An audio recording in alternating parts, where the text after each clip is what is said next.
अस्सलाम वालेकुम रहमतुल्लाहि व बरकातुहू। इस वक्त मैं मदीना मुनव्वरा में खिलाफत उस्मानिया के वक़्त जो रेलवे स्टेशन था यहाँ पर मौजूद हूँ और इस जगह को इन्होंने बड़े खूबसूरत तरीके से सजाया है। इस सामने आप रेल के पटरियों को देख सकते हैं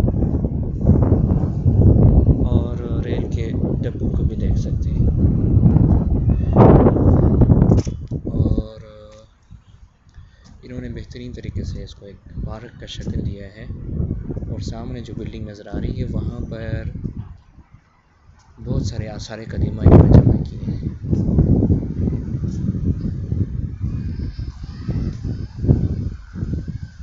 माशाल्लाह इस वक्त मगरिब के बाद का टाइम है और बहुत खूबसूरत मंज़र यहाँ पे है जैसे कि आप